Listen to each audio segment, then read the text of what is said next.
Hi, I'm Damon Frank, and you're listening to The Recovered Life Show, and this is an episode of How I Did It. Every episode, I talk with someone in recovery about how they've been able to stay sober. We dive into what their life in addiction was like and what their life in sobriety is like now. Remember, addiction is a life-threatening condition, and the information in this episode is provided as a resource only and is not to be used or relied on for any diagnostic or treatment purposes. This is not a substitute when professional diagnosis or treatment is needed. Now, let's jump into the discussion and find out how they did it. Welcome back to the Recovered Life Show. Joined today by Sharon Fekete. Welcome to the show, Sharon. Thank you for having me. I'm so excited to have you here. Why don't you introduce yourself a little bit? Tell us, what addiction you suffered from and how long you've been sober. Well, I am sober 29 years. I am a stepmom to a beautiful 19-year-old boy. I am a fur baby mom to a beautiful chocolate lab sitting next to me named Charlie Brown. I am the author of The Broken Road to Mental Health in Life and in Business. I have been sober a while, so I have quite a story, but it started when I was 21, and I'm sober a long time now. And so I'm 50 years old. I was very blessed in the sense that I got sober at a very young age. So a hard story, but one that I am excited to hopefully give the hope to somebody else that, you can recover. However Absolutely. You decide to do that. Absolutely. I think it's great, you having long-term sobriety, obviously what you got sober in your 20s. When you look back, Sharon, on your life, and you look back to when you first got sober or when you first started drinking and using drugs, or if you use drugs, like what pointed out that something was different about you than your friends? I assume you started maybe when you were in your teens drinking.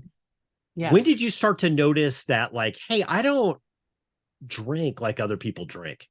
Yeah. So I was the one who wanted to buy the beer before we went anywhere. So even if we were going to go to a movie, I wanted to get an 8-pack of Nips, Budweiser Nips, back in the day at Exxon, where I knew the guy that worked there, where I didn't have to worry about my identification. So yes, I definitely noticed, and so did my friends.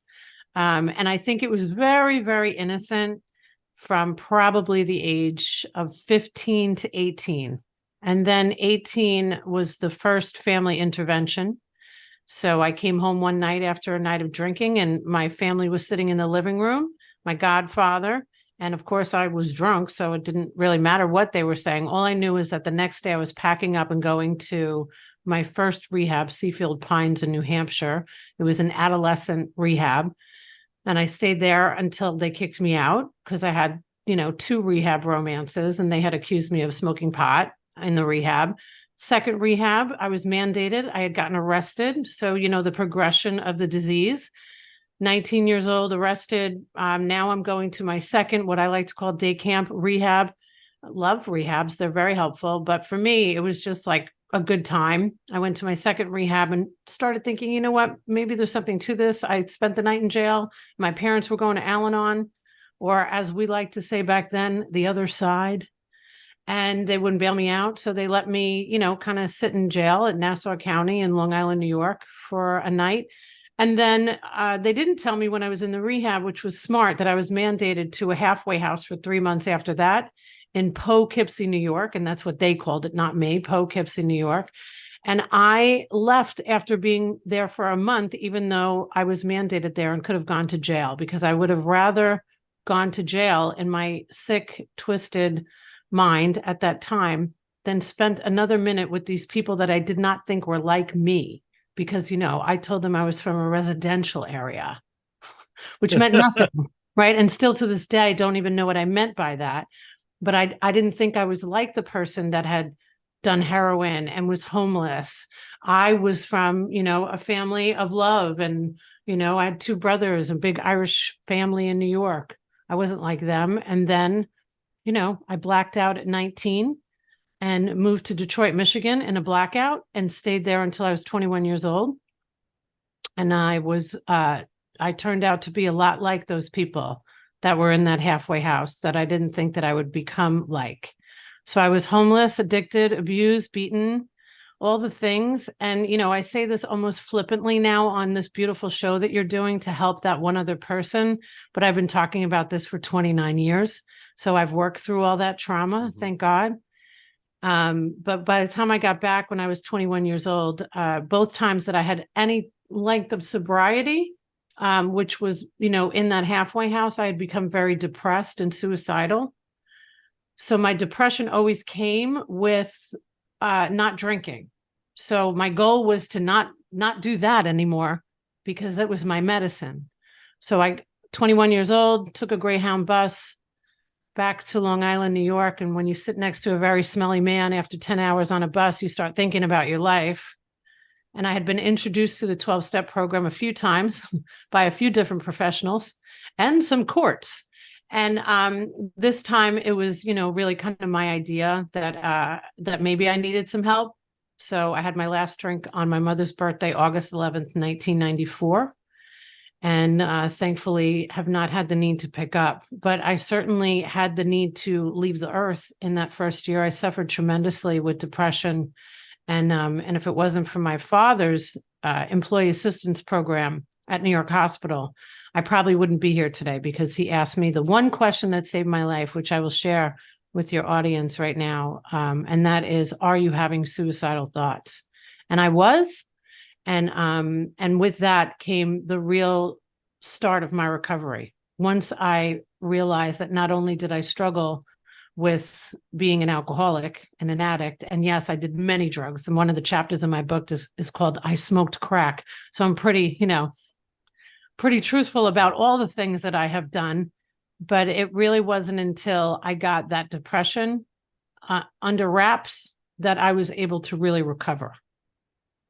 And a lot of people in recovery suffer from depression, and it really swings them to relapse. I think when people hear your story, Sharon, they might think, if somebody's listening to this and they're maybe trying to get a loved one sober, and they're looking at this, they're saying, well, does a person that is drinking and using, is recovery a progressive thing, or does it happen all at once? Because you're talking about it's getting worse for you. But I think sometimes it's baffling to people to listen to this because they're saying, is the person that's recovering, are they getting this along the way? Or do they just wake up one day and say, hey, that's it?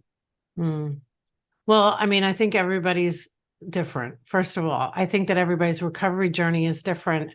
I know that the first rehab that I went to, that was the first time where any information about being an alcoholic and that being a disease and there being some backed information by like science. And I had just never known, I came from a partying kind of family, not my parents necessarily, but a big, my mom had 12 brothers.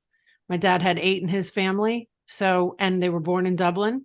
So we knew how to party. So I didn't think I was doing anything wrong. And I think that the progression, that's why I mentioned that, that I came from a residential area and that I wasn't like everybody else, because I never thought that I would end up like anybody. Yeah. I don't think anybody thinks that they're going to end up worse.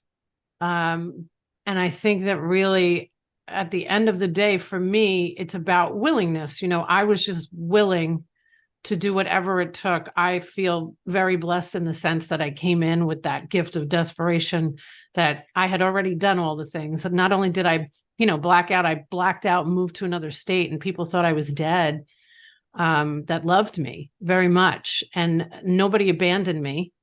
I still had love and support when I came home, but nobody was going to be able to do this unless I was willing to do the work, because it's certainly not something that you're just a wand and like you're sober. Well, my sober wand came with depression.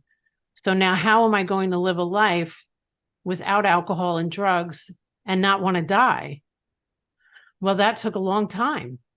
And there was a lot of outside resources that I needed to get. And to this very day, to this moment, to this, day that we're recording this podcast show, I woke up, I, worked out, I meditated, I did something to help somebody else. So it's a part of my life today. This is a practice. This is not something that you just stop using drugs and alcohol and then you're okay. It's a hell of a journey.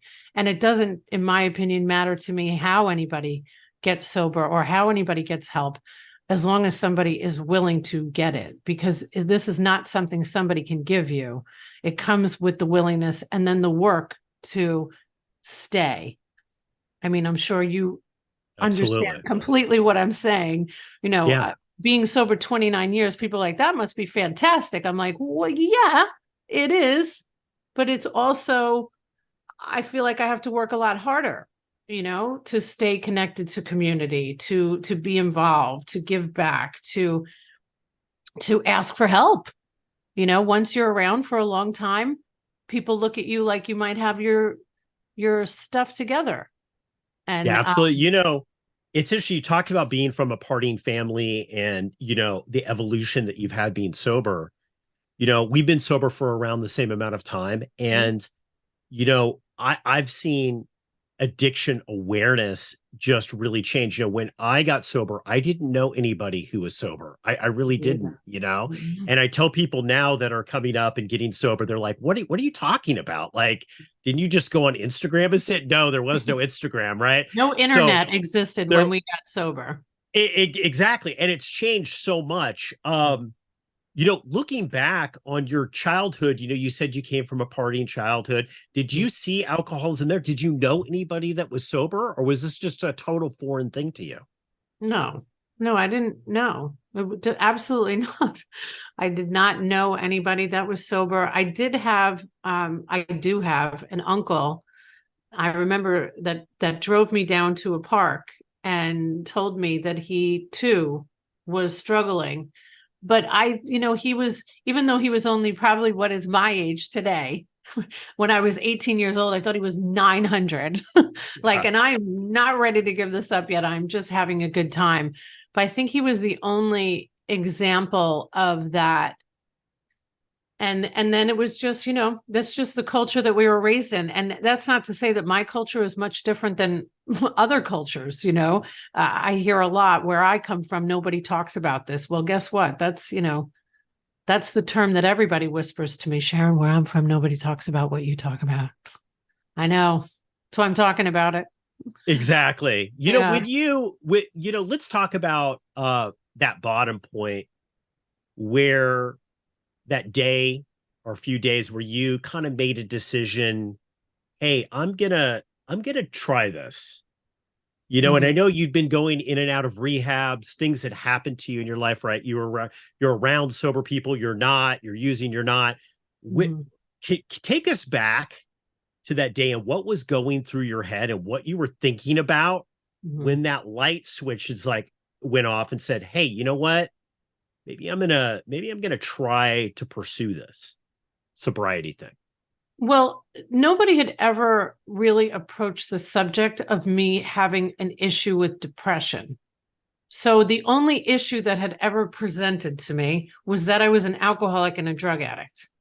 So I thought in my depression, well, I should stop drinking because that's going to cure my depression. Because everybody is getting me all of this wonderful help for this one thing that was really just a symptom and an answer, really, for so many other deep underlying issues that I was experiencing. So, and I mean, I remember it like it was yesterday. I know where I was. I was at the East Point Inn in Long Island, New York, having a birthday celebration for my mom. I was drinking a Coors Light and I just kept spilling it. And I just knew that it was the last beer. Nobody asked me to, nobody was telling me to get sober. I just knew that I couldn't do this anymore and that I needed to make a change because when you are, traumatized the way I was traumatized by living the life that I was living, and I wouldn't even really call it living, let's call it existing. I don't think there was any other choice. I was so desperate to feel better. So I thought, well, I'll try that place that they keep telling me that all these old people are hanging out in. Because I was 21. I just finally was legal to drink. And now I got to give up my pacifier, which is what it was. And then I learned, through my community of love and support, that of a place where people didn't judge me, that I could recover. But, it was slow, very slow. Yeah, yeah. And I think that I know somebody told me, I wish you a slow sobriety, that Hmm. things actually unfolded slow. And looking back, it was very painful for me personally, but they were right. This person told me this. Let me ask you this: your first couple of months of sobriety here, your first 6 months, let's say, how did that go? I know you're dealing with also treating the depression while you're also trying to stay sober, and it looks like you're in a 12-step program.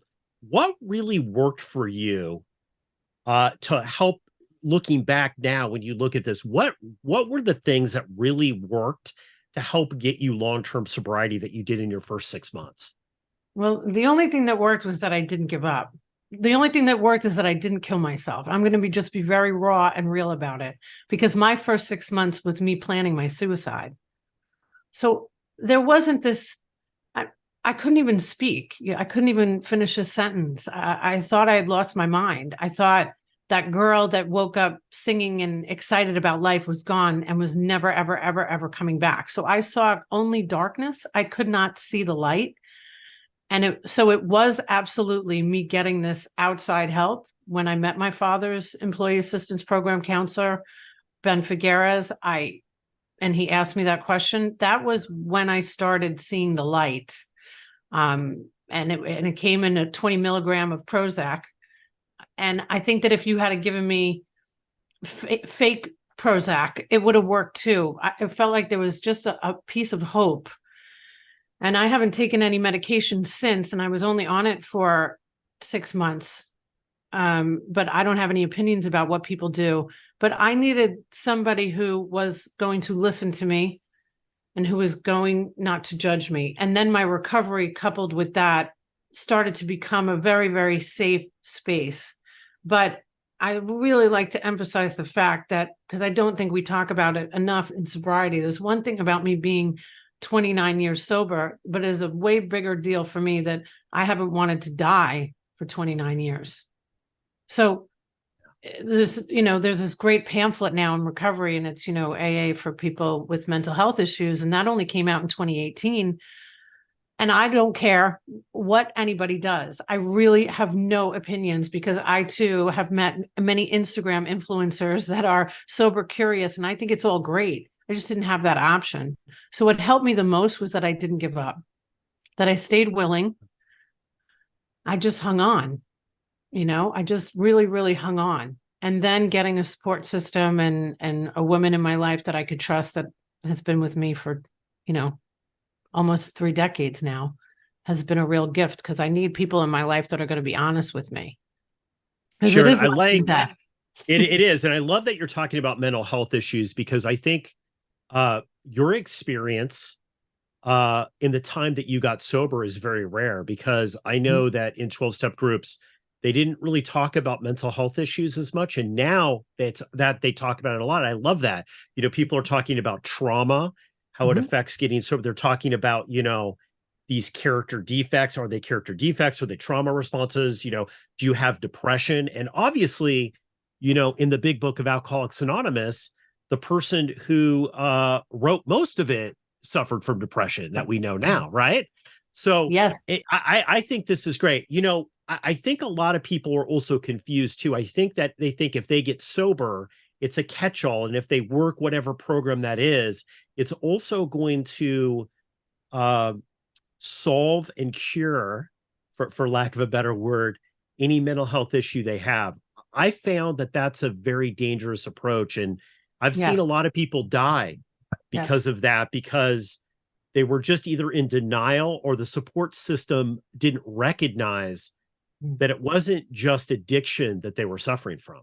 Well, may I speak on that for a moment? Yes, please. So my truth is this, and I share this often. I was 5 years sober before I did any of the work, meaning the steps, right? So I was just too embarrassed, at one point, to admit that I'd never done any of the work. I was just showing up, and I was basically killing other people by giving them my opinion about what they should do. And I hadn't done any of that stuff myself. And I was really, I'm really grateful today that I was introduced to studies. So I went to Big Book studies. Somebody had the courage to ask me when I was 5 years sober how long I wanted to stay sick inside of Alcoholics Anonymous. And I was not happy with that question, but boy, oh boy, did that change things. And then I really started doing a lot of my work, but I want to set that up. Like if it wasn't for that, my life could have gone in a very different direction. I got very, very involved in the work and really changing myself and looking at myself instead of blaming everybody else. But what I did not do, and I did not do until I was 25 years sober and released this book, was I pushed all of the trauma down and I focused only on the solution. So like you mentioned before, this was not very common for anybody to ever speak about mental health or depression, anxiety, trauma, that you don't drink and you go to meetings and you focus on the solution. You don't look at the past. So I even remember going into intermittent therapy with, whatever boyfriend where it wasn't working out. I'm happily married for 14 years now, but I remember just running through my trauma. I blacked out. I went to 2 rehabs, went to a halfway house, and a therapist said to me, you just ran off your trauma like a grocery list. And I said, I'm not here to talk about my trauma. I'm only here so you can help me with this boyfriend that I'm with that won't get sober. Right? I mean, it's funny now, but now in retrospect, looking at that, like, wow, I mean, she probably could have really helped me. But it wasn't until I started writing about my trauma that I realized how much I had pushed down and how so much of that had seeped out into other ways in my life. And here I was, I've been a business owner for 10 years. I've owned 2 businesses. I work in the medical industry. Doctors are my clients. I wasn't going to tell anybody about what happened to me. They don't see me that way. They don't see Sharon that was addicted to crack and homeless on the streets of Detroit, Michigan. They see somebody who's, in business. So I've really changed a whole lot since 2019 because I finally realized how much the trauma that I had endured was really a big piece of how my life was going. And you asked before about childhood. The only thing that I do have a beautiful set of parents that live around the corner from me that are from Dublin, sound like 2 leprechauns. Love them. Okay. But I was Dear Abby to everybody. Everybody came to me with their problems because I probably was the only family that there was no divorce and there was none of that. But I loved drama. I was very attracted to solving your problem. And the only problem that I was left to solve in the end was mine. Everybody else was fine. So that has been now so clear to me, but not clear. Back then, I did not realize that every time I didn't want to look at my stuff, I just was trying to fix something for you or this or in business or in a work or in a relationship. So there's a lot to be said about us having that great gift of time. And hopefully somebody walks into our lives and says, hey, you know what? Have you ever talked to somebody else outside of the program about your anxiety or your depression or your OCD or your codependency or all the other things that really can't be resolved in this wonderful community? And it is a wonderful community. So, and it's not stressed enough. So I talk about it as much as possible. And I'm always grateful to have the opportunity to share it on a show like this one, Damon. So thank you for that. I think it's very important because I think, on one hand, I do think physical sobriety is a must. You have to be physically sober to be able to work on codependency issues, trauma issues. It's not going to work if you're constantly going in and out, but there is a balance. I mean, so many things have changed in recovery. And I think there's some things that I don't really agree with that's changed in the recovery community, but this is good, is really talking about that, hey, you might be suffering from other things, and sobriety is that first step, to be able to start working on everything else. Looking back here, now that, you've been sober for 29 years, Sharon, tell us about your life in recovery. What have you been able to do and achieve since you've been sober that you never would have maybe thought when you were back, smoking crack, right? You know what I mean? Crack and homeless, right? Yeah. So tell us now kind of about, what's some of the amazing things that have happened to you in recovery that you never would have imagined back then when you were using? Hmm. So I became the director of operations for one of the largest medical companies in New York. I made more money than I knew what to do with. I never stopped going to my meetings though. So I'm very grateful in the sense that one of the things that I've never forgotten is where I came from. So every opportunity that I was gifted, I definitely worked for, but I never forgot where I came from. So I always worked very hard. When I left New York 18 years ago and moved to Tampa Bay, Florida, which is where I live today, I moved alone. I decided that I wanted to live in the Sunshine State. And I think one of the greatest gifts that I have gotten out of being sober is that it's real clear to me that I was gifted a life. And what I decide to do with that is on me. So how could I not live this incredible life that was so freely given back? I should have been dead more times than I care to admit here.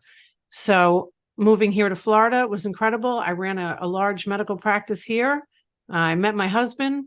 I have a beautiful husband and a 19-year-old stepson and a beautiful chocolate lab that's pissed off at me right now, walking away because I haven't given him another treat. I have two businesses. Well, I've condensed it to one. I speak about mental health in the workplace at conferences. People pay me a lot of money to hear my story. They pay me a lot of money to hear my story because I have pushed to have that happen. I want to openly and freely talk about mental health in the workplace because I've run businesses and I've had my own business and I realize how difficult it is. And there are many things that are dysfunctional in life, but also in business. So I've been gifted so much. There's not even enough time to talk about it. The love and respect from family, the ability to have truthful, honest conversations, to communicate openly, to walk away from toxic environments and people and businesses has probably been one of the hardest things, but one of the greatest gifts. So I just don't take it for granted. So if I want to do something, I typically do it. That doesn't mean it just comes easy like that. It means I realize that I was plucked out. I call it a crane in my book. A crane picked me up and dropped me in so many safe spaces throughout my life that I would be really doing a disservice, not just to myself, but to many others that could see somebody recover and really live out loud. So I am eternally grateful for all of the horrific trauma that I experienced today because I don't take life for granted anymore. Sharon, if someone's listening to this podcast and they're on the fence, let's say, about whether they should get sober, what advice would you give them? Well, how long do you want to stay sick? I mean, that's really it. How long do you want to blame everybody else? I like to ask people questions versus this isn't for the weak. You have to be strong and courageous in order to change your entire life. And changing your entire life means that you can't, like, how can you drink your pain away? How could you sit in front of a television all day and drown your pain away? You have to be willing to, be within your own brain. Being within your own brain doesn't get enough street cred. When, the pandemic happened and all these horrific things happen in the world, the ones like us that are sober today, we don't have the luxury of taking a drink or taking a hit. We have to stay in our own brains. So how long do you want to stay sick? There's no great place to check out. The best place to check out is within our own body and our own mind. So I like to just ask people that question that was asked to me. It doesn't have to be how long do you want to stay sick in Alcoholics Anonymous, because there's plenty of those people there. But how long do you want to stay sick? Because, there's this great term, it's called QTR, quality time remaining. We have quality time remaining on this earth. So what do you want to do with it? It doesn't matter what I think you should do. It only matters what you think you should do. So I hope that answers your question. I love it. Sharon, thank you so much for coming on the show today. We're going to put links in all the show notes about how you can get a hold of Sharon. Thank you so much for coming on and sharing your story. Thank you, Damon. I appreciate what you're doing. Sometimes addiction recovery can be a lonely battle, but you don't have to fight it alone. At Recovered Life, we're dedicated to helping you live your best recovered life.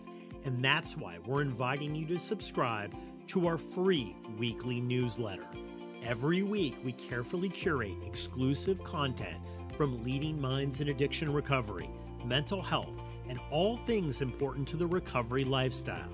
Stay in the know with the latest news about addiction and get exclusive invitations to special recovery-focused events and explore insights tailored to support recovery from alcoholism, drug addiction, codependency, disordered eating, dysfunctional family dynamics, gambling, and so much more.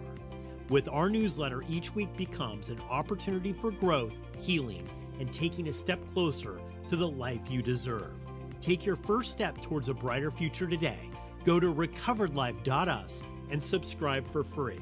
Sign up now at recoveredlife.us.